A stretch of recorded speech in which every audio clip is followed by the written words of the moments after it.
हाँ जी। तो एनएलपी में हमने अभी तक सीखा क्या है। अच्छा, मैंने आपको एक होमवर्क भी दिया था जिन्होंने लास्ट सेशन अटेंड किया था, कि आप जो भी फीलिंग्स या जो भी इमोशंस को फील कर रहे हो, आपको अवेयर होना है और उसको लेबलिंग करनी है। जैसे कोई चीज़ देख करके आपको बहुत अच्छा लगा, तो ये आपने कौन सी फीलिंग है, आपकी हैप्पीनेस की। तो हम ये करते हैं नॉर्मली, बट ये सब अनकॉन्शियसली चलता रहता है। हमें किसी को देख करके बहुत अच्छा लगा, तो हम मुंह से तारीफ भी कर देते हैं, कई बार नहीं भी करते, झूठ मूठ का कि हम्म, तारीफ करने में पता नहीं क्या घट जाएगा। बट अब हमें हाँ। अवेयर होना है और ये लेबलिंग करनी है।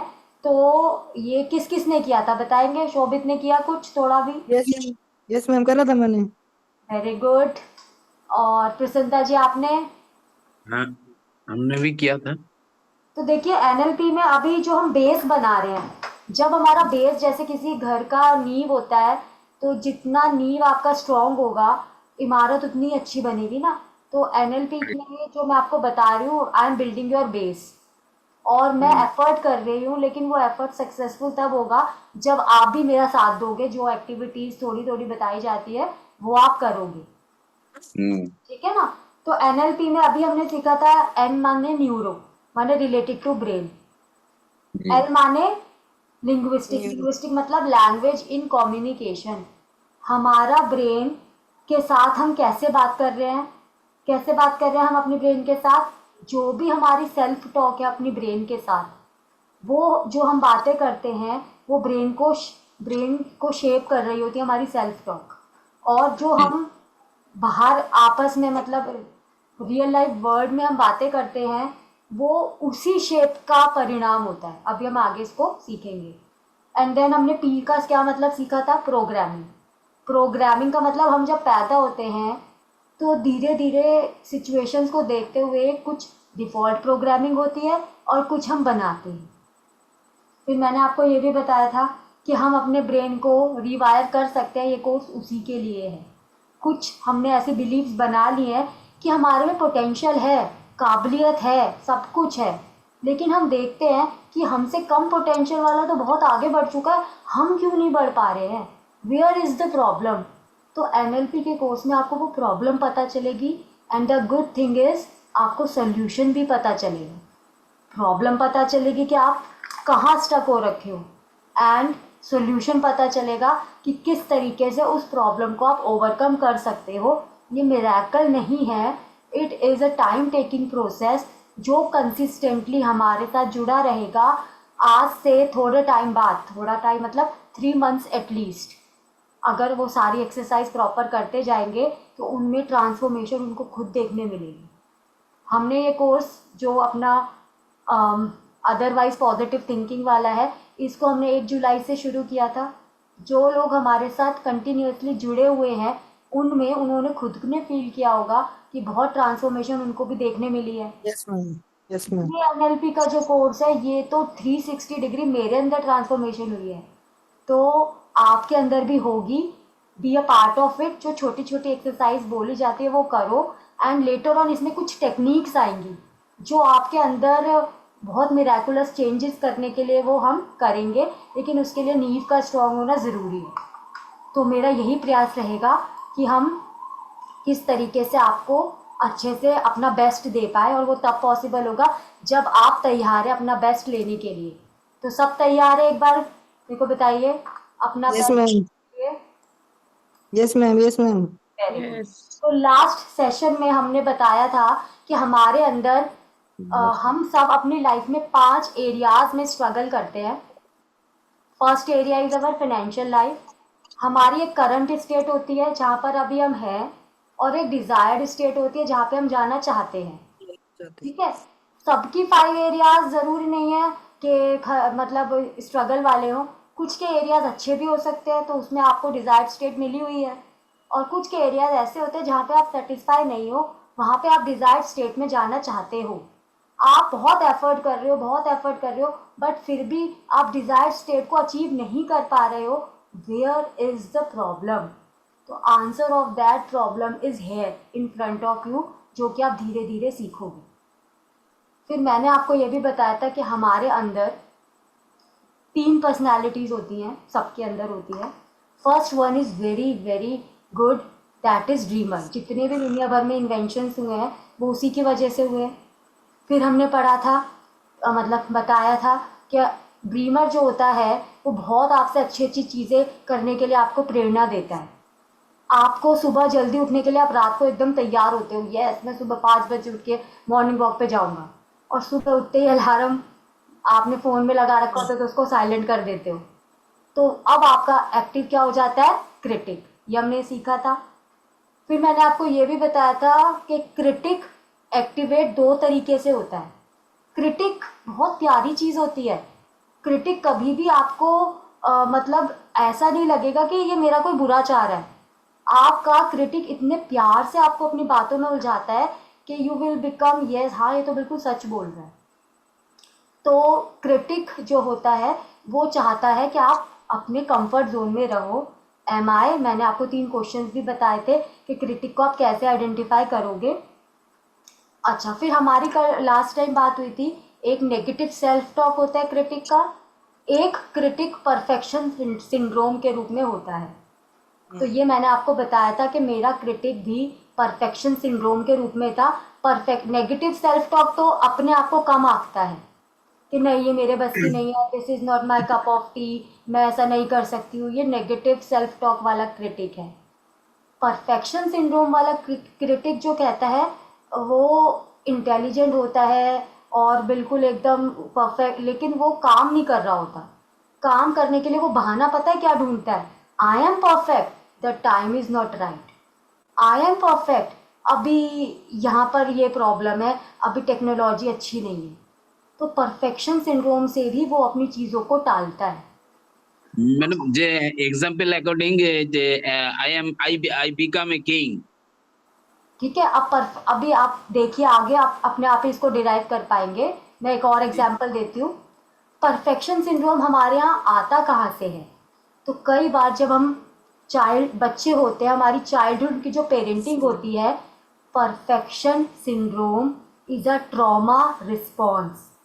परफेक्शन सिंड्रोम जब हम बच्चे होते हैं, हमारी माइक्रो मैनेजिंग की जाती है, हर छोटी से छोटी गलती को हाईलाइट करके बढ़ा चढ़ा करके एक एक छोटी सी मिस्टेक पर हमें बहुत तगड़ी डांट लगाई जाती है, बड़ा लेक्चर पिलाया जाता है।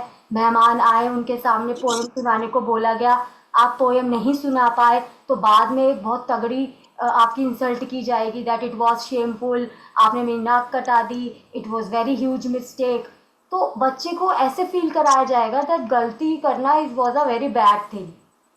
लगातार कंपेयर करा जाएगा विद अदर पीपल। आपके हर काम को किसी और से कंपेयर कर देंगे एंड देन फीडबैक देंगे।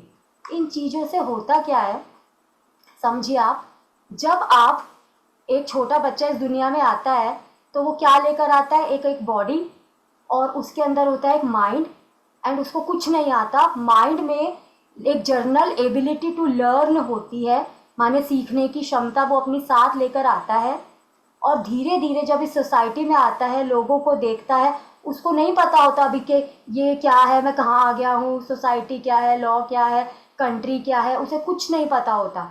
उसके पास केवल एक बॉडी है, एक ब्रेन है and general ability to learn है, जिसका यूज़ करके वो एनवायरनमेंट को स्टडी करता है, फिर उसके अपने कुछ परसेप्शंस अंडरस्टैंडिंग बनाता है, जिससे फ्यूचर में वो अपने आप को सरवाइव कर पाए और इस एनवायरनमेंट में ग्रो कर पाए। तो अब वो बच्चा इस दुनिया में आया, सबसे पहले वो किससे मिलता है, अपने प्राइमरी केयर गिवर्स यानी अपने फादर मदर से। पहले 6 साल तक पूरी उसकी देखरेख उसके माता पिता प्राइमरी केयर गिवर से ही उसको मिलती है। धीरे धीरे प्राइमरी केयर गिवर्स माता पिता भी होते हैं, दादा दादी नाना नानी, जिनके संपर्क में बच्चा होता है। तो वहाँ से सबसे पहले वो अपना मॉडल तैयार करता है इस दुनिया के प्रति। फिर धीरे धीरे वो बड़ा होता है, फिर आते हैं उसके दोस्त लोग, टीचर्स, जो कि सेकेंडरी केयर गिवर्स कहलाए जाएंगे। अब माता पिता का रोल थोड़ा कम हो जाता है, अब दोस्तों का, टीचर्स का और बाहर जिनसे वो मिलता है उनका रोल थोड़ा ज़्यादा शुरू हो जाता है। उसे पर्सनल एक्सपीरियंस भी होने लगते हैं, उसकी थोड़ी खुद की बुद्धि डेवलप हो जाती है, वो सही गलत भी थोड़ा थोड़ा जानने लगते हैं। तो अब उनकी दूसरे लेवल की प्रोग्रामिंग चालू हो जाती है। तो अब जब ये बच्चा है तो इसने क्या देखा कि मैं जिस दुनिया में हूँ उस दुनिया में गलती करना बहुत बड़ी बात है। आपसे गलती नहीं हो सकती है। अगर आप गलती करोगे तो आपको तगड़ी डांट भी पड़ सकती है, आपको कंपेयर किया जा सकता है, आपको पनिश किया जा सकता है। तो अब ये बच्चा क्या करता है? अब ये बच्चा जब बड़ा होता है तो डीप डाउन तो ये बोल रहा है, ऊपर से तो ये बोल रहा है कि मैं परफेक्शनिस्ट हूँ, लेकिन डीप डाउन उसके दिल में क्या है? उसके दिल में है fear of failure, fear of rejection, fear of looking stupid in front of people. मैं लोगों के सामने कहीं स्टूपिड तो नहीं हो जाऊंगा, लोग कहीं मुझे क्रिटिसाइज तो नहीं करेंगे, लोग मेरी किसी वीडियो में या मेरी किसी किताब में कोई गलती तो नहीं निकाल देंगे। तो डीप डाउन उसके अंदर फियर ऑफ मेकिंग मिस्टेक है, जिसके ऊपर उसने कैसा मास्क लगा रखा है कि मैं तो परफेक्शन की वेट कर रहा हूँ, अभी मेरी स्क्रिप्ट परफेक्ट नहीं हुई है। तो इसलिए दोस्तों मैं आप सबसे यही कहना चाहूँगी कि कभी भी लाइफ में वेट नहीं कीजिए। Don't seek perfection in life, seek progress. अपने जीवन में परफेक्शन के पीछे नहीं भागो, प्रोग्रेस के पीछे भागो। क्योंकि परफेक्शन, अगर आप सब ध्यान से देखेंगे और मेरे ख्याल से आप सभी मेरी बात से एग्री भी करेंगे कि कोई चीज़ परफेक्ट कब कहलाती है? परफेक्ट होने का मतलब होता है कि ना तो हम उसमें कुछ ऐड कर सकते हैं और ना उसमें से कुछ हटा सकते हैं। परफेक्ट हो गई है, यस और नो? यस और नो? कि अगर परफेक्ट यस मैम। है कोई चीज़, मीन्स वो इतनी परफेक्ट है कि अब उसमें से हम ना कुछ ऐड कर सकते हैं ना उसमें से कुछ हटा सकते हैं। एक सेकेंड। तो इसका मतलब अगर कोई चीज़ परफेक्ट हो गई है तो अब ग्रोथ की संभावना खत्म हो गई है, ग्रो करने की संभावना खत्म हो गई है। क्या आप ऐसे व्यक्ति बनना चाहते हैं? क्या आप ऐसे बिजनेस में जिसकी ग्रोथ की संभावना ही खत्म हो गई आपको चाहिए? क्या आप कोई ऐसी नहीं। ह्यूमन बनना चाहेंगे कि ग्रोथ की संभावना ही खत्म हो जाए? नहीं चाहेंगे ना। सो इसलिए don't try to be perfect. Perfect होने की तरफ नहीं जाइए, लेस परफेक्ट होने की तरफ जाइए। क्योंकि दोस्तों जिंदगी तो इम्परफेक्शन से ही चलती है। सिर्फ एक चीज़ है परफेक्ट और वो है डेथ। डेथ इज परफेक्ट, क्योंकि एक बार आप अगर डेथ के पास चले गए, now there is no possibility of growth. ठीक है ना? इस एग्जिस्टेंस में only one thing is perfect and that is death. तो अब बताइए किस किस को चाहिए परफेक्शन? आई विश आप में से किसी को भी परफेक्शन ना मिले। So try to be less perfect, growth की तरफ जाइए। ठीक है ना? यस। यस। तो अब आप लोगों के पास भी बहुत सारी नॉलेज है। सबको पता है कि morning walk is good for health, पता है कि नहीं?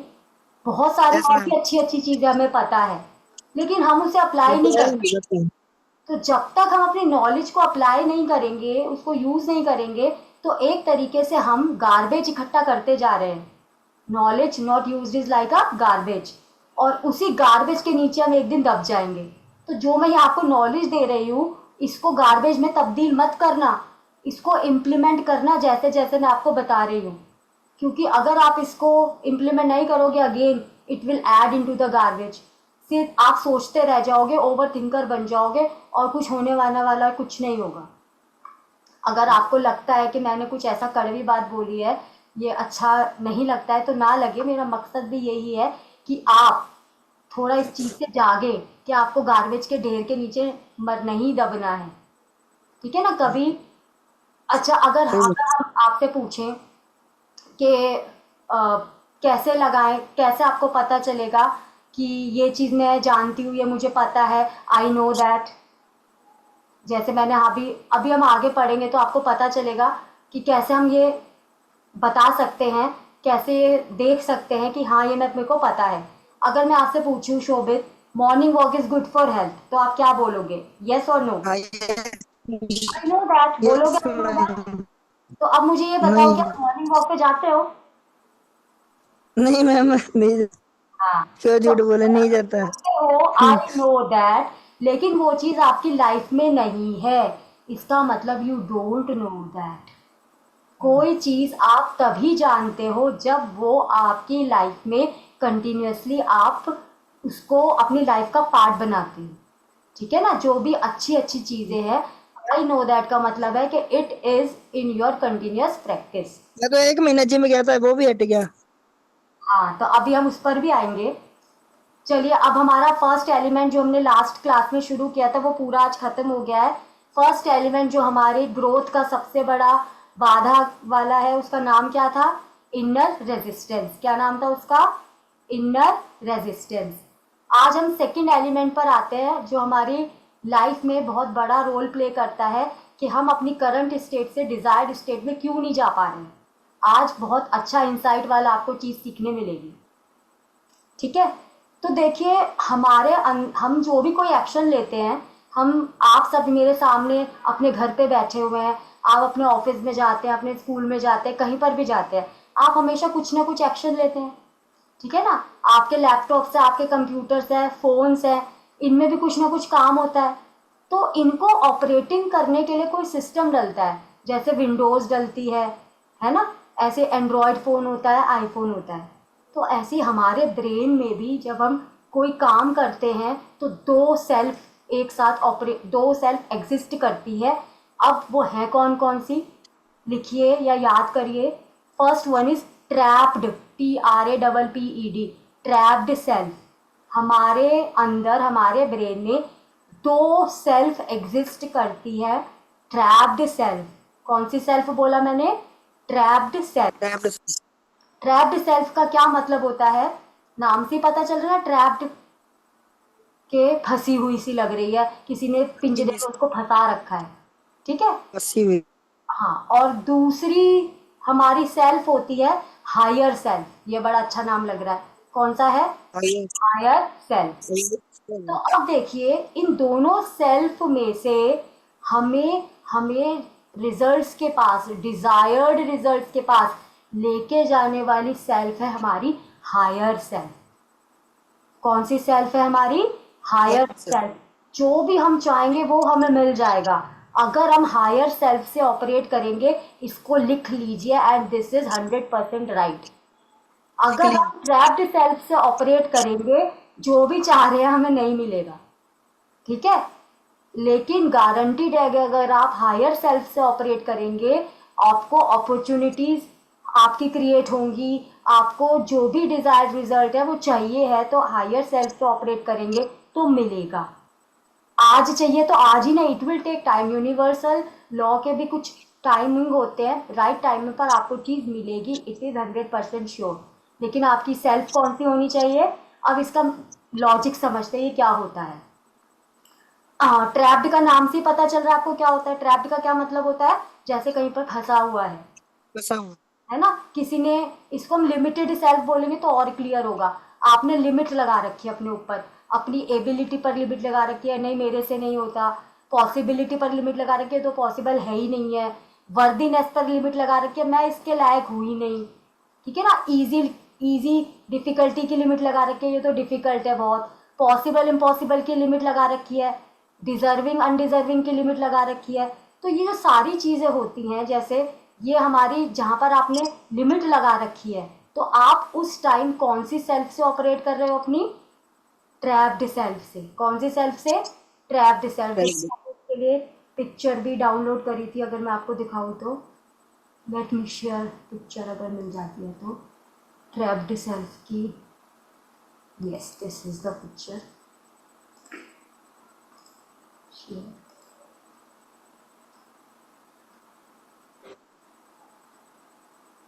अभी वो खुल ही नहीं है, चलो मैं ऐसे ही बता देती हूँ। तो ट्रैप्ड सेल्फ में हमारे कौन से इमोशंस आएंगे, कौन से एक्शंस आएंगे? हर चीज़ को टालते रहना, ज़रूरत से ज़्यादा सोचना, ओवर थिंकिंग, विक्टिमहुड मतलब अपने आप को किसी चीज़ का शिकार समझना, ब्लेम गेम करना, हर चीज़ में शिकायत ढूंढना, हर चीज़ में प्रॉब्लम करना, अपनी हर प्रॉब्लम के लिए किसी दूसरे को ब्लेम करना, हर चीज़ में कंप्लेंट ढूंढना, क्रिटिसिज्म ढूंढना, सेल्फ डाउट, हमेशा डरे डरे हर चीज़ को करने में डरना, anxiety, anger, low energy, distraction, दिमाग में अनक्लैरिटी, इनकंसिस्टेंसी। तो ये सारे जो, अगर आप इमोशंस को देखो, अगर कोई भी काम करते टाइम इसमें से आप कोई भी इमोशन फील कर रहे हो ना, you are operating from your trapped self, lower self, limited self. तो कुछ लोग तो ऐसे होते हैं, गोल सेट करते हैं, जैसे न्यू ईयर रेजोल्यूशन लिया, गोल सेट कर देंगे, बस शुरू तो करेंगे ही नहीं। कुछ लोग हैं शुरू करेंगे शोभित के जैसे, 15 20 25 30 दिन जाएंगे, फिर बंद कर देंगे। मतलब they are able to start but they are not able to finish, they are not finishers. Trapped self वाले ज़िंदगी में कभी भी फिनिशर्स बन ही नहीं पाएंगे। कई बार स्टार्ट तो वो कर देंगे, बिगिनर्स तो बन जाएंगे, लेकिन फिनिशर्स नहीं बन पाएंगे। अब जब भी कोई काम आप शुरू करो, ask this question with in you कि क्या हमने ये ट्रैप्ड सेल्फ से शुरू किया है कि हायर सेल्फ से। ट्रैप्ड सेल्फ वाले इमोशन मैंने आपको अभी बताए, अब हायर सेल्फ वाले देखिए। हायर सेल्फ वाले इमोशन क्या होते हैं? जब भी कोई काम आप शुरू करना चाहो, you are proactive, full of excitement, full of happiness, आप तुरंत एक्शन लेते हैं। आप जितने भी हाई अचीवर बिजनेसमैन है ना, वो तुरंत एक्शन लेते हैं, वो कभी भी टालते नहीं हैं। उनकी मेंटल क्लैरिटी एकदम स्ट्रांग होती है, दे आर लेज़र फोकस्ड, वो हमेशा फ्लो स्टेट में रहते हैं। फ्लो स्टेट मीन्स इतना डीप कंसंट्रेशन की स्टेट में होते हैं कि जहाँ पूरी दुनिया भुला करके वो काम में ऐसा खो जाते हैं कि मतलब कुछ भी ढोल नगाड़े कुछ भी बजा दो, उनका फोकस नहीं टूटता, उनको डीप इंसाइट्स मिलते हैं, उनकी क्रिएटिविटी हमेशा हाई रहती है। तो साइकोलॉजी में इसको बोलते हैं ऑप्टिमल एक्सपीरियंस। तो जो हायर सेल्फ में रहते हैं, ये उनकी इमोशंस होती है। अब आप बताइए, हायर सेल्फ वाले की हायर सेल्फ एस्टीम होगी, जिससे उसको इनर पीस मिलेगा, तो एबंडेंस आएगी कि नहीं आएगी? एबंडेंस हर बार उसके पास आएगी। तो दोनों का डिफरेंस आई थिंक आपको क्लियर है। अब आप खुद अपनी लाइफ में देखिएगा कि जब भी कोई काम आप करने वाले हो, whether you are doing that work with your lower self, तो आप देख लीजिए आपको एक्सपेक्टेड रिजल्ट मिलने की गारंटी है ही नहीं। ठीक है, भाई भूले चूक मिल जाए तो वो आप देखिएगा, बट 100% है कि लोअर सेल्फ से एक्टिव रहने पर रिजल्ट डिज़ायर्ड वाले नहीं मिलेंगे। कुछ तो मिलेंगे, डिज़ायर्ड वाले नहीं मिलेंगे। अच्छा, अब ये भी आप एक चीज़ बोलेंगे कि हम ह्यूमन बीइंग्स हैं, हम हमेशा हायर सेल्फ में नहीं रह सकते। तो मैं आपसे कह भी नहीं रही ये चीज़।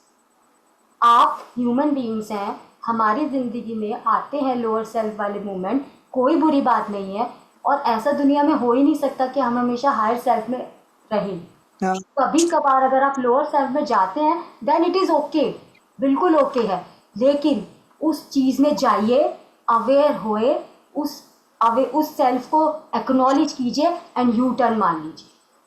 क्लियर? जितने भी हायर अचीवर्स होंगे, हमारे मेंटर ने जब भी उनसे बात करी, इंटरव्यू लिया, तो उसने रियलाइज़ किए कि हायर अचीवर्स वाले अपनी ज़िंदगी में, अपने पूरी ज़िंदगी में एटलीस्ट 20% ही होगा टाइम उन्होंने लोअर सेल्फ में कभी एक्सपीरियंस किया होगा। 80% टाइम वो अपने हायर सेल्फ से ऑपरेट करते हैं। और जो अंडर अचीवर्स होते हैं, नॉर्मल ह्यूमन बींग्स होते हैं, उनका उल्टा होता है।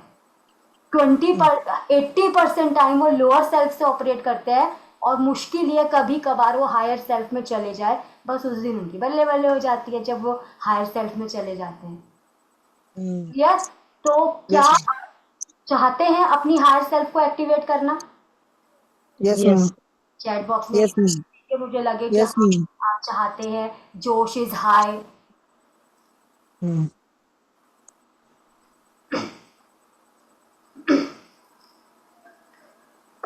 Very good. देखिए किस किस का आया। ममता चाहती है, आनंद, रश्मि जी, श्वेता जी, प्रसन्नता जी, शोभित जी। जो चाहता है उसको ज़रूर होगा। Preeti ji, very good. बाकी सब नहीं चाहते हैं। चलिए एक छोटी सी स्टोरी हम पढ़ते हैं, सुनते हैं, मैं बताती हूँ आपको, तो जिससे आपको पता चलेगा कि क्या मूल मंत्र है अपनी हायर सेल्फ को एक्टिव करने का। ठीक है ना? एक बार एक आदमी होता है, उसके पास 2 कुत्ते होते हैं, एक सफ़ेद कुत्ता, एक काला कुत्ता। उसको शौक होता है लड़ाई करवाने का उन कुत्तों की। ठीक है? और उस पर बैटिंग लगाने का। फिर अच्छा, कुत्तों को उसने ऐसा, मतलब जब वो बैटिंग करता है उसको 100% पता होता है कि कौन सा कुत्ता हारेगा और कौन सा कुत्ता जीतेगा। अब बैटिंग होती है और वो जो बोलता है हर बार वही होता है, तो लोग बड़े सरप्राइज हो जाते हैं कि आदमी अगर होते तो चलो एक बात को समझ में आता है कि सेटिंग हो रखी है, लेकिन ये कुत्तों को कैसे ट्रेन करता है हारने के लिए। तो वो परेशान। तो एक बार ऐसे ही पार्टी चल रही होती है, उसका एक जिगरी दोस्त उससे जाके पूछता है, यार क्या सीक्रेट है तेरा कि तू जो बोलता है इस बार ये कुत्ता जीतेगा तो वही जीतता है।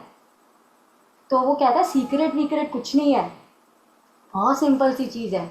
जिस कुत्ते को मुझे जिताना होता है मैं 15 दिन पहले उसको खाना देना बंद कर देता हूँ, तो वो क्या हो जाता है, वो हो जाता है वीक, और 100% है उसको हारना ही हारना है।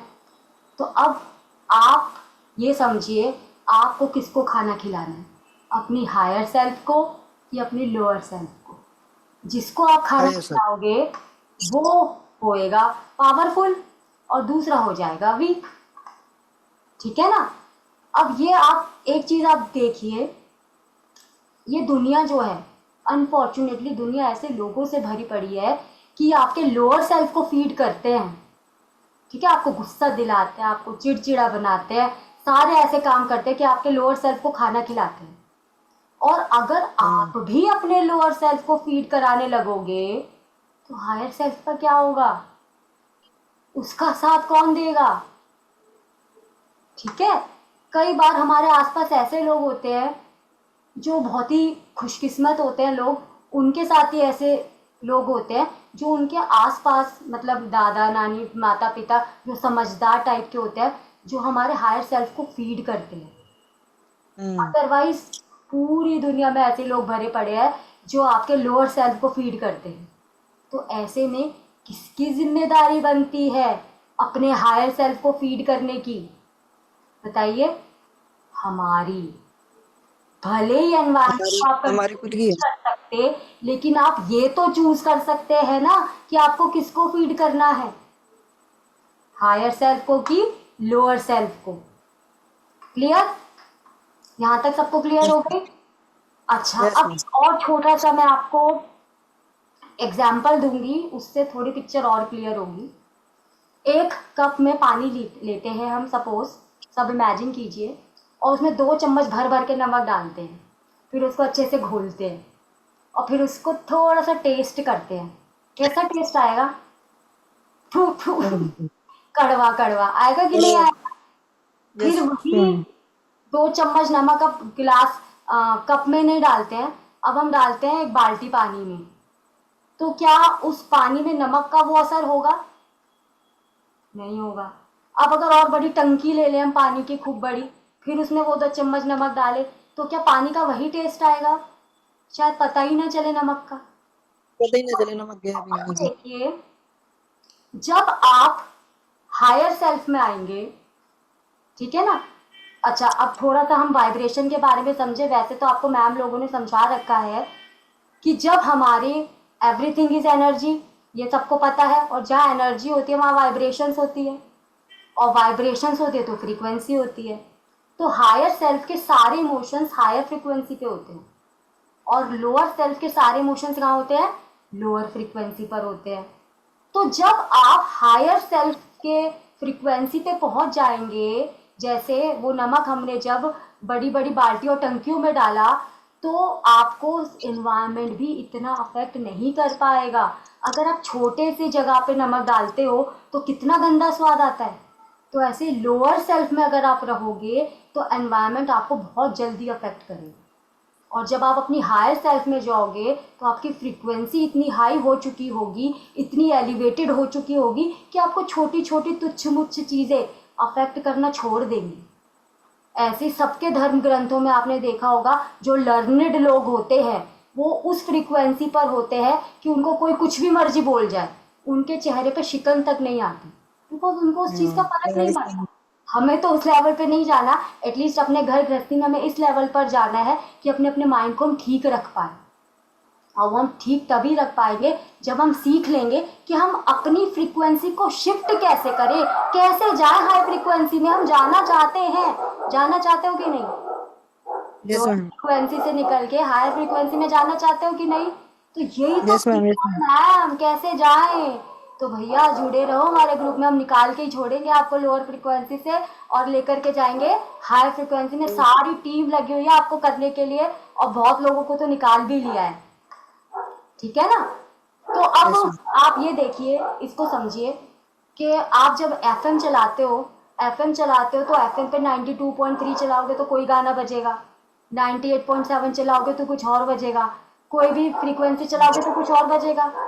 ऐसे आपके सबके यहाँ मूवी में टीवी में चैनल्स होते हैं, रिमोट से एक बटन दबाओगे दूसरा चैनल चलेगा, दूसरा बटन दबाओगे दूसरा चैनल चलेगा कि नहीं चलेगा? तो आपने सपोज एक चैनल चलाया, दूरदर्शन का चल गया और रोते पीटते से गाने आ रहे हैं, ठीक है, वो आपको पसंद नहीं आया, फट से आपने रिमोट से क्या करा, चैनल चेंज किया और ऐसा चैनल चलाया जहाँ मनपसंद अच्छे रोमांटिक गाने आ रहे हैं। अरे वाह, मजा आ गया। एक जगह चैनल चेंज किया, अरे मारने पीटने की, बम फूटने की ऐसी ऐसी न्यूज आ रही थी, अभी मूड नहीं था देखने का। तो क्या हो क्या रहा है, आप देख रहे हो हर फ्रीक्वेंसी की अपनी कुछ क्या चल रही है, स्क्रीन चल रही है, और वो अगर आपको पसंद नहीं आ रही, आप कितनी इजीली उसको चेंज कर दे रहे हो।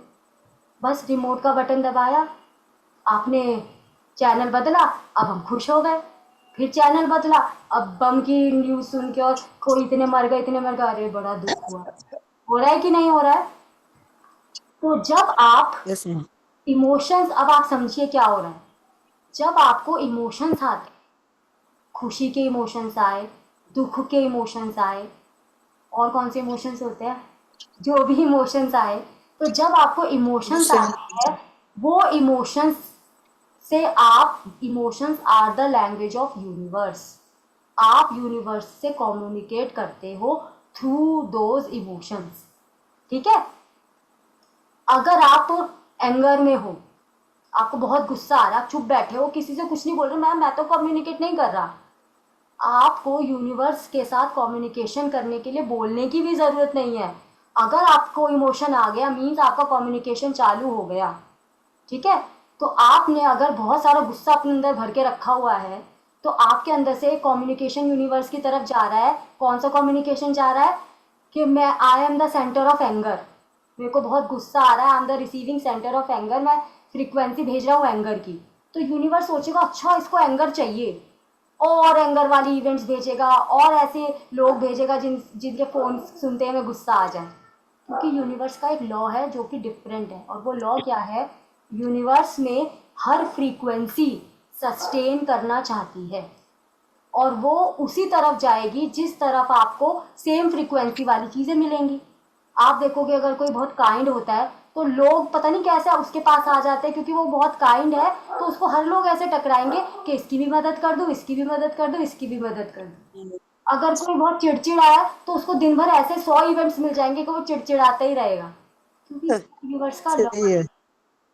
ये है यूनिवर्स का लॉ कि जो इमोशन आप अपने अंदर रखोगे, वो इमोशन आप यूनिवर्स को कम्युनिकेट कर रहे हो कि I am the receiving centre of that frequency. तो अब अगर आप अपनी फ्रीक्वेंसी हाई रखोगे, then you are the receiving centre of that high frequency. इतना ज़रूरी है अपनी फ्रीक्वेंसी को चेंज करना, क्लियर? और इसको चेंज करने के लिए पूरी मैम लोग आपके साथ लगी हुई हैं कि नहीं? Yes ma'am. तो सबसे पहले ये बताइए, फ्रीक्वेंसी चेंज करने के लिए जो आज हम करेंगे इवेंट, जो मैं आपको एग्जांपल मतलब होमवर्क दूंगी, तो ये होमवर्क आप कर रहे हो लेकिन बीच में ना आपने छोड़ दिया था, तो अब आप आज से फिर से ये होमवर्क शुरू करोगे करना, क्लियर? क्या होमवर्क है? श्वेता मैम करवा करवा के हार गई। क्या होमवर्क है? ग्रेटिट्यूड लिखना है। क्या करना है? हाँ वो तो ग्रेटिट्यूड पता लिखना है। है, ठीक है? और अब एनएलपी पता है क्या कह रहा है? एनएलपी कह रहा है ओनली 66 डेज लिखना है। कितने दिन लिखना है? 66 डेज। क्यों? उसका लॉजिक है, उसने 60 क्यों नहीं बोला, उसने 70 क्यों नहीं बोला, उसने 21 क्यों नहीं बोला? क्योंकि एनएलपी ने ब्रेन को स्टडी किया हुआ है, बहुत सारी रिसर्चेज भी हुई हुई हैं, उसमें इन्होंने बोला गया है कि हमारे अंदर जो पैटर्न होता है ना पुराना टाला मटोली करने का, हमारा जो क्रिटिक होता है ना, वो पूरी कोशिश करेगा फर्स्ट 22 डेज। अगर आपने हार नहीं मानी तो आपका क्रिटिक 23वें दिन आपको परेशान नहीं करेगा। तो 22 डेज तो आपको अपने क्रिटिक को ही मनाना है, भैया लिख ले, भैया लिख ले, भैया श्वेता लिख मैम, ले, आपने बोला है। तो 22 डेज तो इसी में लग जाएंगे। क्लियर? श्वेता मैम का केवल 28 डेज का ही था। हाँ, अब सुनो, एनएलपी में वो ब्रेन की रिसर्च की गई है ना डीप। फिर नेक्स्ट 22 डेज उस नए पैटर्न को इंस्टॉल करने में लगेंगे। पहले 22 डेज पुराने पैटर्न को ना करने वाले को, प्रोक्रेस्टिनेशन वाले को तोड़ने में लगे। नेक्स्ट 22 डेज लगेंगे उसको इंस्टॉल करने में, नए पैटर्न को। ठीक है ना, जैसे हम ब्रश करते हैं। अब फिर 66 क्यों? नेक्स्ट 22 डेज लगेंगे। जिस तरीके से आज हम अपने आप ही उठ के सबसे पहले जाके ब्रश कर लेते हैं ना, ऑटोमेटिकली काम होता है। अगर हम ग्रेटिट्यूड को भी अपनी लाइफ का ऑटोमेशन बना लें तो हमारी लाइफ में मज़े ही मज़े हैं, बल्ले ही बल्ले हो जाएंगे। तो नेक्स्ट 22 डेज उस चीज़ के लिए लगेंगे। तो फर्स्ट टाइम एनएलपी के फर्स्ट लेक्चर में हमने क्या टेक्निक सीखी थी? Awareness and labelling. वो अभी भी जारी करनी है, you should be aware now. And labelling भी करनी है, क्योंकि ये सारी चीज़ें अभी आगे यूज़ होंगी। आपको थोड़ा थोड़ा अवेयर होना है कि आप कितनी बार अपने नेगेटिव जोन में जाते हो, और जैसे आप अवेयर होगे आप तुरंत पॉजिटिव जोन में आओ। क्योंकि अगर आप लोअर सेल्फ से ऑपरेट करोगे तो लोअर सेल्फ आपको गड्ढे में ही लेके जाएगा, आपको हायर सेल्फ की तरफ यू टर्न मारना है। और आपको हायर सेल्फ में बनाने की जिम्मेदारी का टूवर्ड्स फर्स्ट स्टेप क्या है? ग्रेटिट्यूड। ठीक है, तो ग्रेटिट्यूड के लिए आपको 66 डेज के लिए एक हमें वर्कशीट वर्कबुक मिली है, वो मैं ग्रुप पे शेयर करूँगी, जिसमें आपका होमवर्क होगा कि डे 1 कल से आप शुरू कर दोगे या आज से शुरू कर दोगे, जैसे अभी आपको लगे। डे 1 जो उस वर्कबुक में है वो लिख करके 5 ग्रेटिट्यूड्स लिख करके पोस्ट करना व्हाट्सएप पर।